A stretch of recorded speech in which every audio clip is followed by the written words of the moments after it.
নমস্কার বন্ধুরা, আজকের বিষয় দুর্গাপূজার মণ্ডপ এবং প্রতিমা।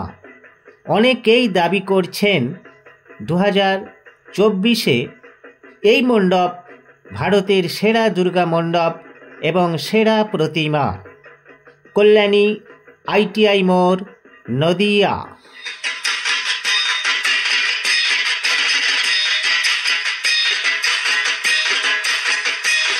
2023 সালে ব্যাপক সাড়া ফেলেছিল এই মণ্ডপ। 80 কোটি টাকার গহনা দিয়ে মোড়া ছিল প্রতিমা। আমি হাজির ছিলাম, দেখিয়েছি গত বছরের সেই মণ্ডপ।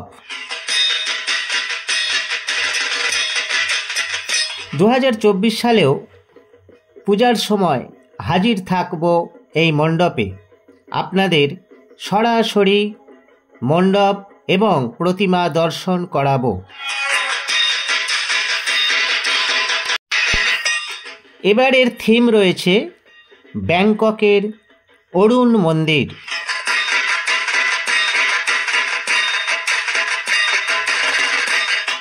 সমগ্র মণ্ডপটি সমুদ্রের ঝিনুক দ্বারা সুসজ্জিত। ঝিনুক দিয়ে এত সুন্দর মণ্ডপ করা যায়, না দেখলে বিশ্বাস করা যায় না।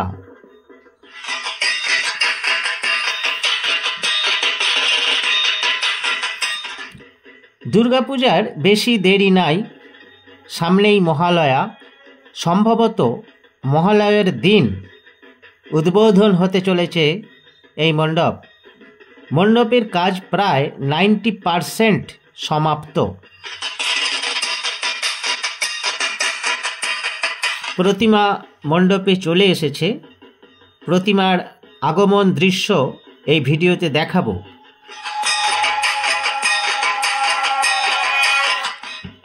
এই পূজার আয়োজন করেছেন লুমিনাস ক্লাব। এই মণ্ডপে পূজা শুরুর আগে থেকেই জনসমাগম ঘটতে থাকে।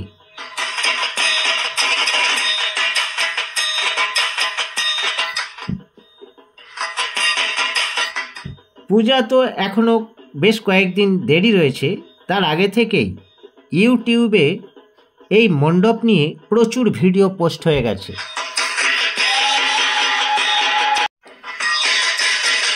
উত্তেজনা চরমে।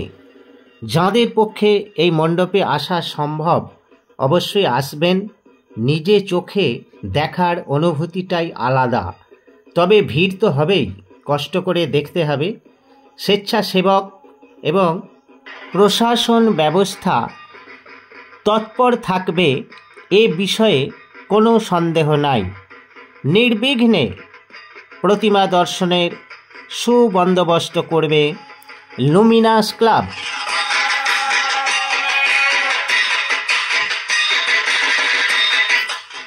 প্রতিমা মণ্ডপে আসছেন, দেখুন সেই দৃশ্য।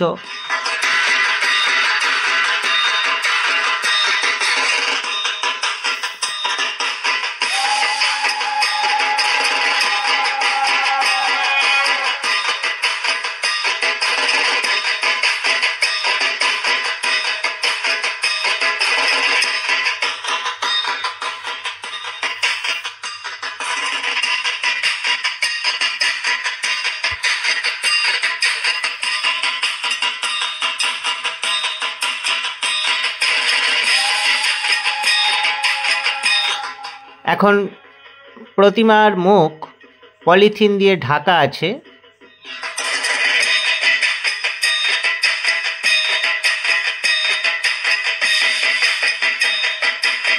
সম্ভবত উদ্বোধনের দিন এই ঢাকাগুলি খোলা হবে। মণ্ডপের ভিতরের ঝিনুকের কাজগুলি লক্ষ্য করুন। যাঁরা এই শিল্পকার্য করেছেন, এখনও করছেন, সত্যিই প্রশংসার দাবি রাখেন।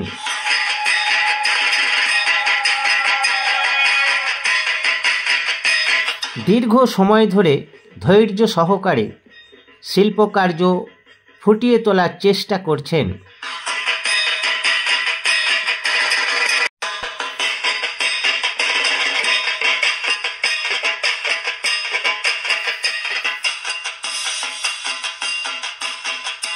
পুরোপুরি ঝিনুক দিয়ে তৈরি। দেখুন কি অপূর্ব শিল্পকলা।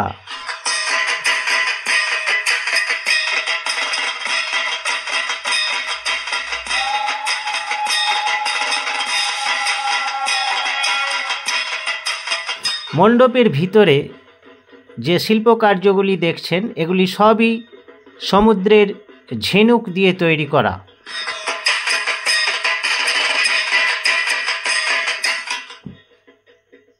আসন্ন শারদ উৎসবের শুভেচ্ছা জানাই প্রত্যেককে। উৎসবে খুব আনন্দ উপভোগ করুন।